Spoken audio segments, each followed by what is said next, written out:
Hello everyone and welcome to the Do More With Your Money podcast, episode 155, Chris. Wow. Can't believe we got there. Neither can I, no. Can't believe we got there. I think it's a really good topic this week because were you on the first ever podcast episode? I don't think I was. I think I'm about on the second or the third. Yeah. So the first ever episode we had, we discussed about China. Yeah. Because it was just before COVID hit and David and our fellow directors went to China, so we had a discussion about the markets, and we're going to bring that back a little bit this week. So excellent. The title is USA versus China, which economy drives your investments? And I think this is quite an important topic for us, what's been going on in the spy balloons. I don't know, there's one in our car park and things like such as Tik Tok, so we'll get involved with that today. I'm joined by some experts, Chris, Paul and Hannah. Welcome. You've all been on the podcast before. Hopefully we can get you to do us a little saying again, the bada boom again. Hannah, I haven't let you forget about that. So I think just before we get started on today's topic, Paul, I'll probably bring you in because actually we've had some, we're currently recording this on Thursday. And we've had some sort of positive news with the FTSE at 8,000, and we've had some positive news this week. So I think it's worth sharing that with what's going on with the markets. Yeah, absolutely.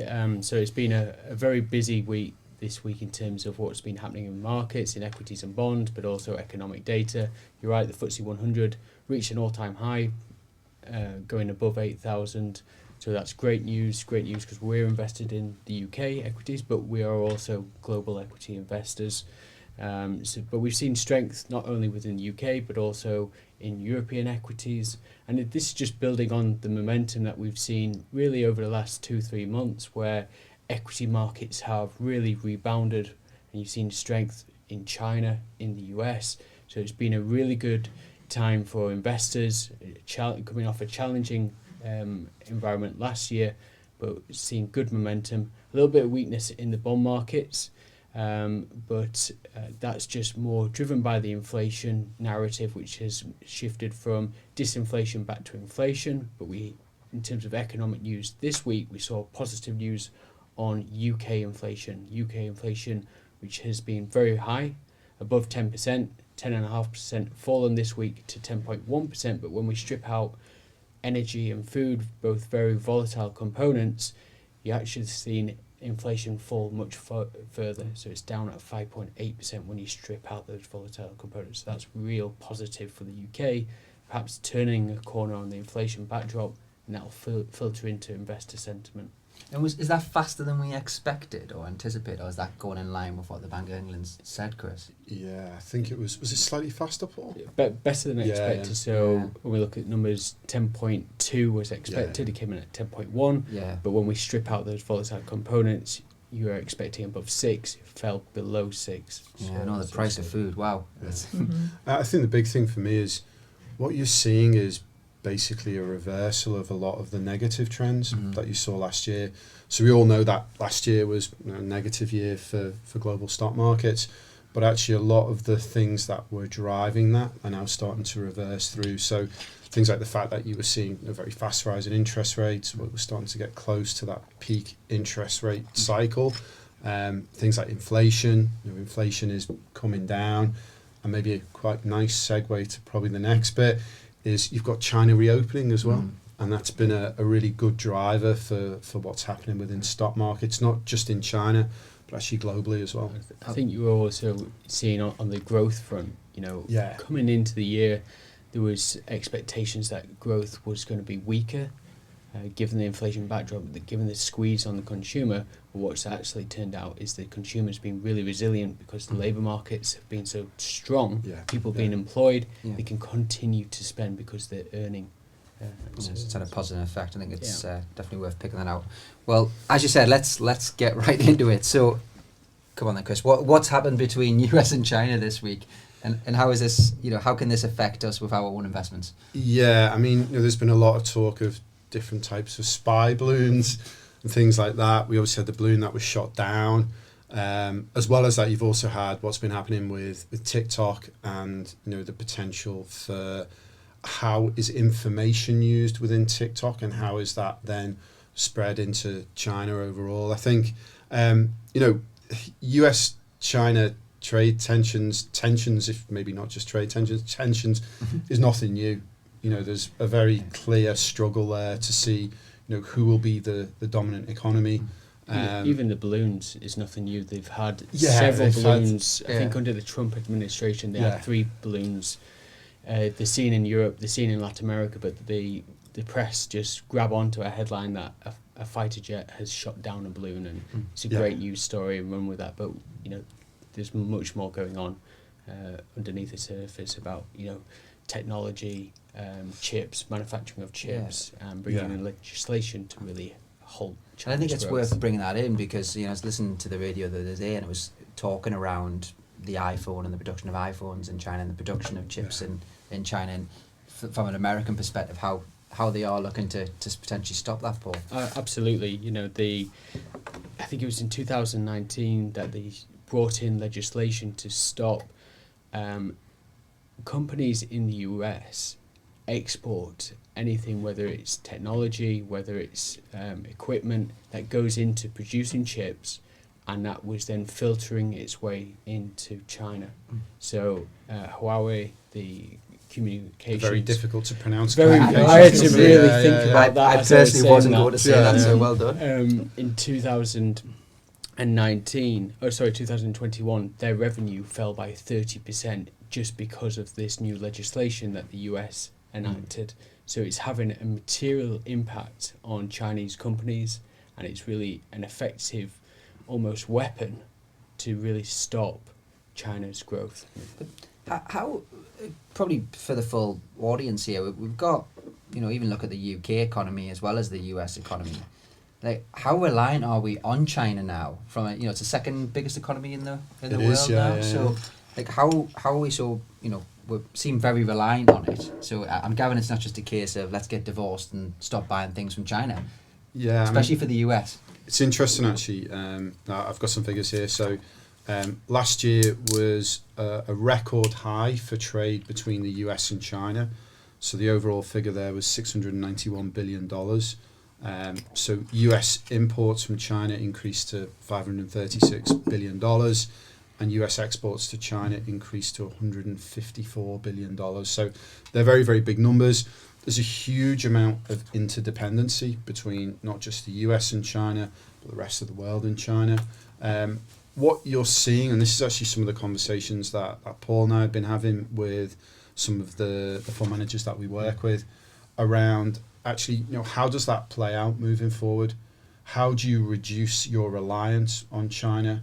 You've got places like the US thinking around things such as deglobalization, localization of supply chains. So a lot of the kind of key trends that we saw over the last decade, where people outsourcing things to China, outsourcing manufacturing to China, actually start to say, well, do you know what, maybe that's not the right thing to do. So I don't know, let's say you're kind of Air China, something like that, and you say, right, I'm going to buy 300 planes from Boeing. Obviously Boeing's a US company, and then suddenly there's some kind of trade tariff or some kind of point that means that you can't trade with Boeing overall. Then actually, what you have, you have something that is you can't use. A very expensive paperweight is one of the researchers that I was speaking to said to me. So I think what people are saying is actually, globalization is a great thing in the sense that obviously you can reduce price, you get cheaper products, but actually there's disadvantages there because then it builds up a reliance on another country. Okay. If that country is your direct competitor, in the same way that arguably US, China are, in the sense that they're the two largest economies, there's a huge amount of competition between the two of them, then maybe that's not what you want. The way we're kind of thinking about it from an investment perspective, we think a lot about inflation, the direction of inflation. This, what perhaps is more of a structural long-term theme of governments incentivizing companies to come back and what we call onshoring, to bring their companies back in, but that comes at a cost. They often have to then charge a higher price, and that will therefore influence inflation longer term. And do we actually get longer term higher inflation, and are people willing to accept that? Yeah, because I think one of the things I was listening to was about car batteries, and about batteries powered, which is the biggest, one of the biggest producers is China. So if we're going to, as an economy, UK or US, trying to adopt a more sort of electric cars, then I think it was what I heard was that the basically China's building a battery factory every month, sort of level. So it's something. So how does this play into our investments? How does this play into? I know, Chris, I'm testing you here. How much roughly we got into US equities from a portfolio perspective? Yes, sure. So say if we take our most popular portfolio, which would be the balanced portfolio, right now we'd have around about 24% in US equities. So this relationship between China and trade between China, how does that potentially affect our portfolios? I mean, I think if we go back to 2018, if your memory stretches back that long, then what you had was the kind of start of the trade war. So you had the first tariffs come through, I think it was 6th of July 2018, and then what you had was an escalation from there. So more tariffs came through in August and in September. 2018, you saw US equities down 7%, even though the first 3 quarters were positive quarters. So in that sense, it gave you a feel at the time, just that was such a strong driver of what was happening within equity markets. I think what is maybe a good point to make is that actually, the tariffs are still there. It's just that people don't talk about them so much, people don't think about them so much. And, they're certainly not a significant driver of anything that we've seen within equity markets overall. It was interesting when Biden first arrived in, early 2021. One of the first things that he said is, we're not looking to roll back the tariffs. And again, he's kind of stuck to that overall. So I think for us, US-China relations are a potential negative should you see a very fast kind of decline in US-China relations like we saw in 2018. But right now, we're not seeing that. I think going back to 2018, 2019, you had Donald Trump as president. Yeah, exactly. There was a lot of a fear factor, a big unknown to what his next move was going to be, and so that probably made cautious investors cautious, and ourselves a bit more cautious about investing in China. Biden's a little bit more predictable, and therefore that fear factor's kind of gone away a little bit. Yeah. Even though we know it's still there, we're more focused on, okay, what's the direction of economic growth? What's the direction of fiscal policy? Other aspects, valuations, earnings, more fundamental rather than a political scenario. And I think we kind of just turn this, from our own portfolios, our own money, and look from an advice perspective. Because I think what you say, I'll bring you into this at this point, because what you say is a lot of noise from the, this is in every news channel at the minute about spy balloons being shot down, relations between US and China not being great. How do we kind of transfer this into our clients to effectively say, money's being managed by the gents here, and this is a long-term game. What sort of conversations do you have with clients? Yeah, absolutely. I mean, when you see this sort of thing in the news, you would get concerned. But like Chris and Paul have said, this isn't new news. It's been known about. So yeah, it is best to just speak with your advisor. Know that you are in a portfolio that's spread. It's got good diversification globally and asset-wise, and just keeping the long-term goal in mind. Yeah, I think that's key. You mentioned, Chris, you did say it again, but how much was in the US equity side of it? 24%. 24%. Balanced portfolio. So you're kind of then looking at other equities across the portfolio, European equities, UK equities, even there'll be some sort of Chinese, I'd imagine. Yeah, absolutely. So we hold emerging market equities, and China's a big part of that. Yeah. So we've got different types of Chinese equities held, so more domestically focused, more internationally focused there as well. And it's an important part of what we do. Our managers that we work with right now and also ourselves are positive on emerging market equities, but the area that we're particularly positive are on Asian emerging market equities. So again, the key driver there is mixture of some of the things that Paul's been saying, like good valuations, fundamentals, but actually just what's happening in China. So that fact that you're going through what was one of the most severe lockdowns of it's changed, hasn't country. it? If you remember when this trade war started with Trump, if you kind of just go back, which was before COVID, what's happening in China has significantly changed. Yeah. You know, and even just in the last 6-7 months alone, the difference, how has that affected, you know, coming out of lockdowns, etc., from a Chinese perspective, how has that affected their economy? I mean, it's been huge. If you look at, we look at lots of different economic forecasts, but probably the main ones that came out recently were from the IMF, so the International Monetary Fund. So for 2023, the original forecast was cut in October, and that was coming in at 4.4% growth. They upgraded that to 5.2%. So out of all the individual countries, China actually saw the largest upgrade to economic growth forecast for this year. And all that's to do with actually what makes quite a lot of sense. So if you think back to kind of, what was it, May 2021, and you're kind of coming out of lockdown. Remember we had to go to the pub but sit outside, all those... That's when you were making lasagnas and things like that. That was exactly... that was teaching us how to make them. Exactly. No, you should watch that video if you get a chance. If anyone hasn't seen that video, we should maybe share that, guys, if we can. I think what's great about that video is that you made everything from scratch, which you like to emphasise. I didn't make it... the pasta I didn't make from scratch, which was that's poor. really let us down. Sorry. Next time. I've let you down.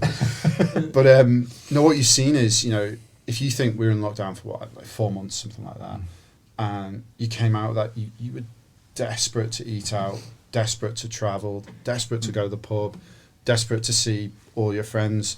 Now imagine if you've been in lockdown for basically 3 years, and you know, some quite severe lockdowns as well. You know, you can imagine the pent-up demand there. But then take it another step further. You know, think that actually China is the second largest economy. So again, think of that level of pent-up demand. How does that affect not just the Chinese economy, but also the global economy as well? You know, I think of some of the managers that we work with, some of the kind of plays that they've got around China right now, things like luxury goods. LVMH is an example. Obviously, you know, you've got a lot of Chinese consumption of luxury goods. Things like commodity products. China's the biggest consumer of commodities. Obviously, as that reopens, then you start to see commodity prices come up. Things like invest in areas such as Europe, which has a very strong relationship with China. So again, there's so many. Or the other thing, invest in things like metals, mining companies, stuff like that. So there's a lot of different ways that you can play it. But I think for me, you know, it's huge. You've got the second largest economy moving from being closed to being open. I think what will be important looking forward is, you know, since November time, you've had a huge rally in Chinese equities, and that's all on the basis of a change in policy, the government removing zero COVID. Looking forward is whether you get that pent-up demand actually spent. Now, we saw it spent here in the UK, in the US, but Chinese are typically a little bit more cautious, and they've also gone through an environment where property prices have collapsed. Developers are under a huge amount of stress, and so are they behaviourally just a little bit more less willing to spend because their property prices perhaps, you know, down 20%. So that wealth effect means you may be a bit more cautious. Now, on early evidence that we've seen so far, that's not the case. They're out in the casinos, they're out doing touristy things, they are out spending. So we would want to see that come through, and we'd get a bit more optimistic about allocating even more to Chinese equities. So let's switch to US. So what's the US outcome, Chris, Paul? What do we feel in terms of from a US economy? It's been obviously one of the strongest sort of growing equity markets for a long, long time. What's the sort of outlook and view for this? Yeah, sure. I mean, if I think around, you know, how will China reopening affect the US, I'd say it won't affect it so significantly. You know, I think what we're seeing with the US right now, and certainly our view of the US is it's probably more neutral compared to emerging market equities. I think our view is that you can get better entry points compared to the US right now. within, say, emerging market equities or European equities would be another good example of an area that we're quite positive on. But I think from the US perspective, I see China being positive for the global economy. I definitely do see that. It will have an effect, but probably not such a huge effect overall. Great. Is that your next holiday then, Chris? China? China. I know you like food and Chinese food specifically, like probably. Food, yeah. No, my next holiday is France. Oh, right. Okay. Next month for my birthday. So European. It's your birthday. How old are you, Chris? I'll be. Guess. No, because I got told off last time. So for saying this. I think you must know 45. I'll be. Oh wow. Well, many happy returns for next. Thank you. Yeah. For next month. I think just before we sort of close off, I think it's probably worth, because we're approaching this time, I'm going to just steal into some of the advice arms, because I think we should just talk a little bit about allowances, because we're coming close to tax year end. Mm-hmm. So Hannah, just before we sort of finish the US-China argument, let's just remind our viewers of the allowances that they can fill before tax year end and when. Yeah, so by the 5th of April, you can utilise your ISA allowance, so 20,000.